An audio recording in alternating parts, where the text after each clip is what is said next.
Nancy, club mythique du football français, est relégué. Ce samedi 30 avril 2022, l'AS Nancy-Lorraine, club fondé en 1910 par M. Claude Cuny, sous le nom de FC Nancy, connaît sa première descente en National 1 de son histoire.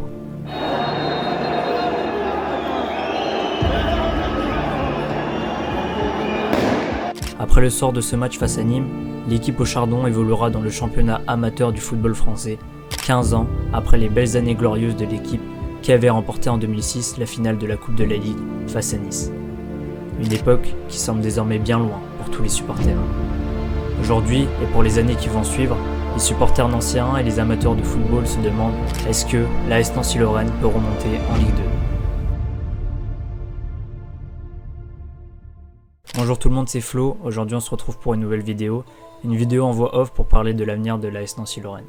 La refonte du championnat de National 1. D'ici la saison prochaine, en 2022-2023, la Nationale connaîtra un nouveau visage dans son histoire. Plus de barrage entre le 3e de National et le 18e de Ligue 2, mais bien 2 accessions directes pour les 2 joyeux lauréats pour le côté montée. Pour le côté descente, complications également pour les équipes en difficulté. 6 formations descendront directement en National 2, un grand changement en effet, je vous l'accorde. L'AS Nancy-Lorraine n'a donc pas le choix. Elle doit recommencer de zéro en repartant avec un chemin qu'elle n'a à présent jamais eu à emprunter. Les chances de remonter sont faibles. Sur les 20 dernières années, seulement 17 équipes sur les 56 descendues en National ont réussi à remonter directement, ce qui représente environ 30%. Plusieurs autres clubs historiques du championnat de France ont réussi ce pari fou.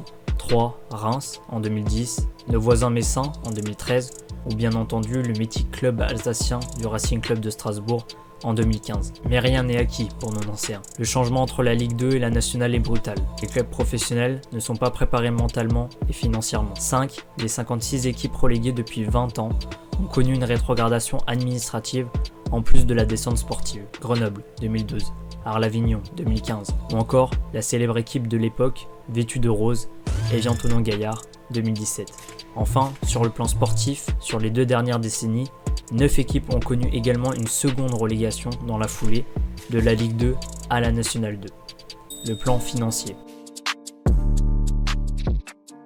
Nancy n'est pas assuré de continuer en National et plus généralement d'évoluer en tant qu'équipe de football. Plus on descend de division, moins il y a d'argent en jeu. En National, le plan finance est beaucoup moins important. 34 journées en National contre 38 en Ligue 2, matchs programmés les vendredis soirs au lieu des week-ends, peu ou presque pas de diffusion à la télévision, affluence pas au rendez-vous pour la capacité des différents stades, etc., etc. Tous ces facteurs impactent les clubs à différents niveaux. Les droits TV sont moins importants, des joueurs moins payés, ce qui donne un spectacle plus médiocre, des tribunes moins garnies, donc un chiffre d'affaires en baisse, ou encore le licenciement de centaines de salariés présents dans l'institution rouge et blanche. Le résultat est le même, une perte d'argent au détriment de la simple passion qu'est le football.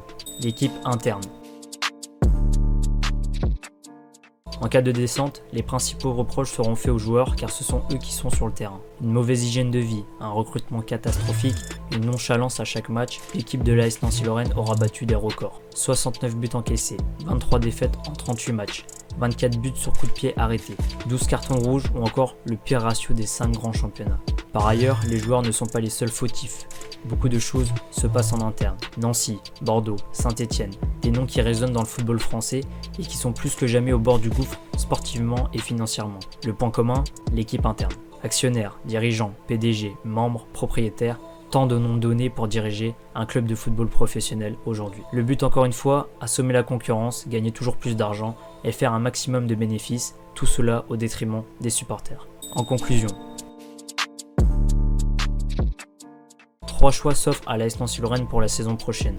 Le premier choix, une remontée immédiate en faisant un bon recrutement, en régulant la rentrée et sortie d'argent de la part des actionnaires pour passer en outre la DNCG, en exposant un projet concret aux supporters, aux partenaires, aux joueurs et au staff, sans mentir à eux-mêmes et sans mentir à tout le monde, et enfin une bonne communication tout au long de la saison. Le deuxième choix, une évolution progressive en passant quelques années dans le championnat national avec un objectif de monter à long terme tout en respectant les conditions précédentes.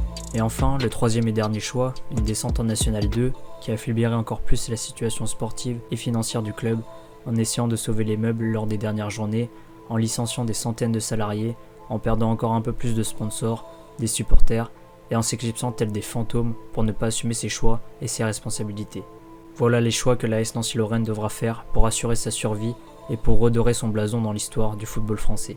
Merci à tous d'avoir regardé cette vidéo en entier, n'hésitez pas à mettre un pouce bleu, à commenter et surtout à vous abonner pour le travail fourni. Vous pouvez également donner votre avis en commentaire et partager la vidéo. Mon Instagram est en description. C'était Flo et à bientôt pour de nouvelles vidéos.